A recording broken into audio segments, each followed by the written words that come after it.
Bonjour, Nadia Morin, étudiante infirmière auxiliaire. Vous êtes? Monsieur André Gagnon, parfait. Je viens pour vous installer un soluté. Vous savez c'est quoi? Donc c'est une poche avec un liquide qui va couler dans une veine. Donc je vais devoir vous installer un petit cathéter dans votre bras. Je vais valider que je suis à la bonne personne. Donc, André Gagnon, 33 48 11, allergie codéine. Donc, c'est un soluté lactatringé à 150 ml/h. Donc, j'ai fait tantôt mon calcul pour mon nombre de gouttes. Parfait, excellent. Je vais préparer l'environnement, Monsieur Gagnon. Je vais lever le lit, tout ça, puis je vous informe à chaque étape de ce que je fais.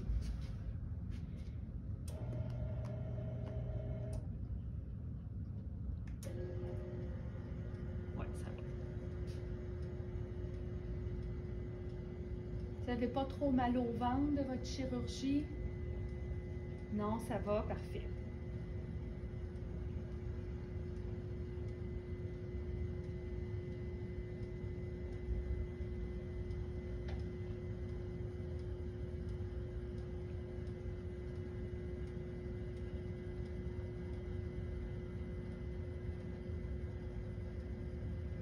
Donc, je lève votre lit là, pour être à une hauteur confortable.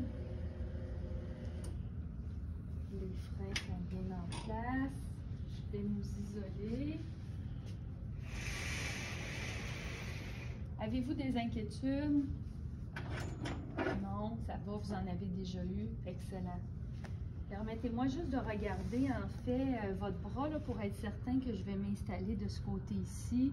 Oui, vous avez une belle grosse veine, souple. Je vais privilégier celle de l'avant-bras plutôt qu'aller dans le pli du coude, ou même je peux aller sur votre main. Oui, ça pourrait être bien sur la main. Je vais juste tasser votre bracelet là. Parfait, ça ici. Je vais tasser un petit peu. Je l'installe une petite serviette sous votre bras juste pour protéger votre lit là, des risques de saignement. Parfait. Ça va. Je trouve mon lit un peu bas. Je vais remonter. Je suis grande, là. C'est important pour préserver mon dos.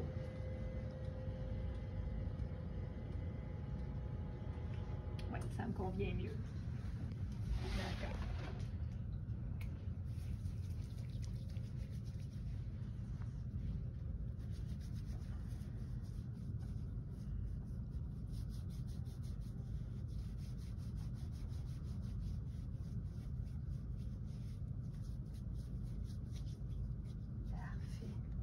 Donc, comme vous avez une belle grosse veine, je vais utiliser ce cathéter-là.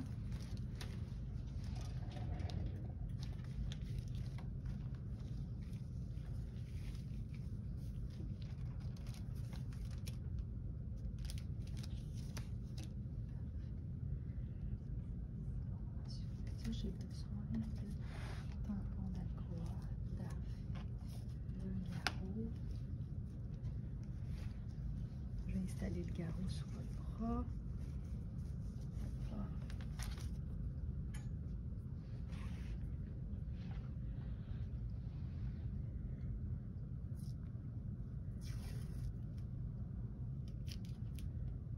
Trois petits bouts de diachylon.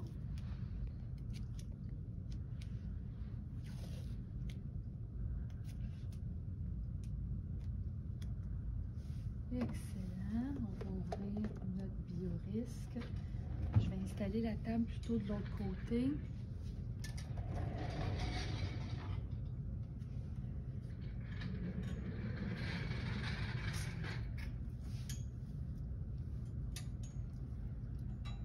Donc, je vais installer du matériel dans le lit.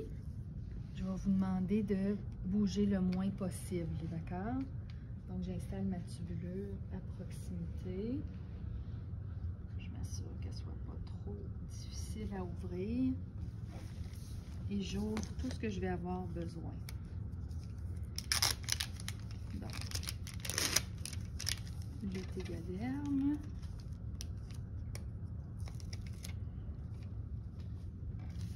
La compresse.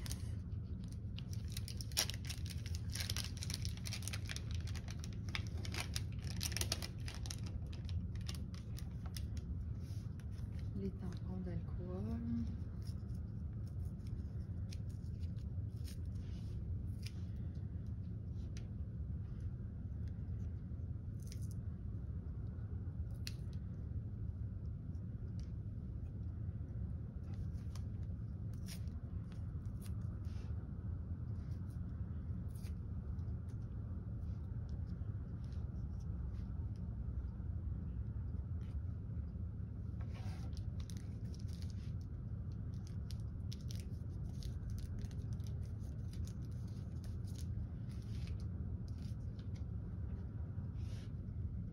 Parfait.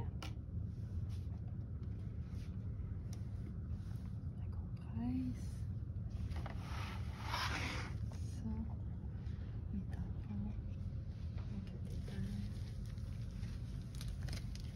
Alors, je vais être prêt. Je vais débuter par nettoyer la peau là, avec un petit tampon désinfectant, donc l'aseptiser. Et puis, avant de procéder à piquer, je vais vous aviser. Donc, ça sert.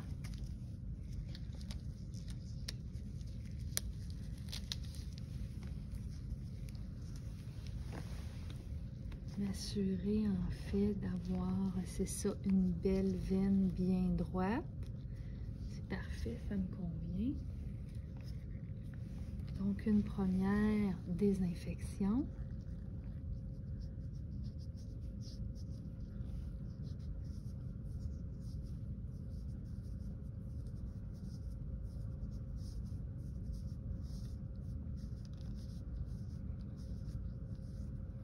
On va laisser s'évaporer.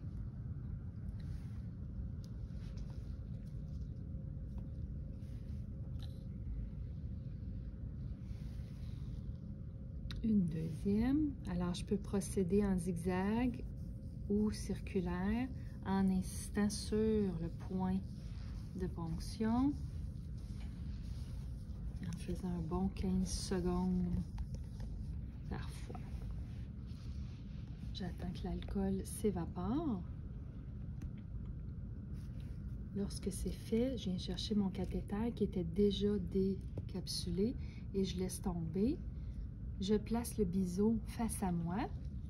Avec ma main non dominante, je viens tendre la peau de façon à bien stabiliser ma veine. Je place mon cathéter alors en ligne droite avec la veine, dans un angle d'environ 15-20 degrés.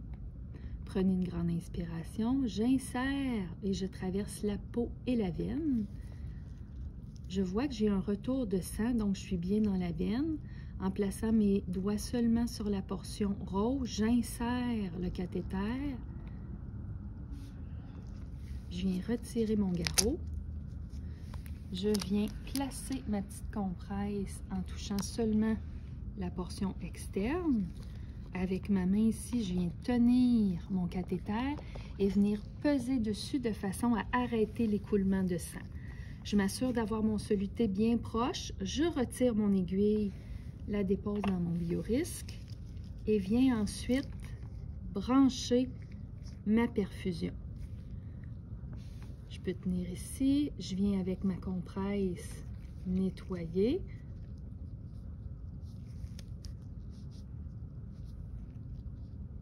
Parfait. Je vais venir poser mon Upside, mon Tegaderm, de façon à bien couvrir toute cette zone-là.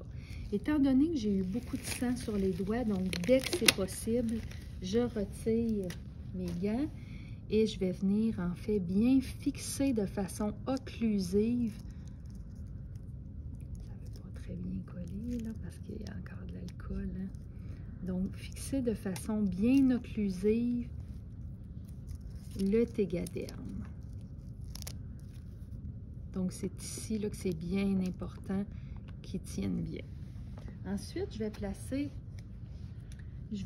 avant de placer tous les diachylons, je vais valider en fait que ma perfusion débute bien, donc qu'elle coule bien. Parfait, donc elle est partie.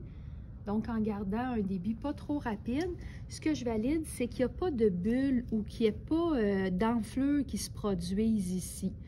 Si ce n'est pas le cas, c'est-à-dire que tout s'est bien passé durant la cannulation, donc il me reste à fixer. Donc je viens d'en mettre un premier ici, à ce niveau-là. Ensuite, je crée comme une petite loupe.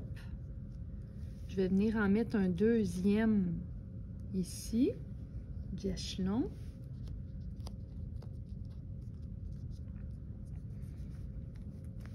Moi, je fais toujours attention de ne pas peser comme ça pour mettre le diachylon.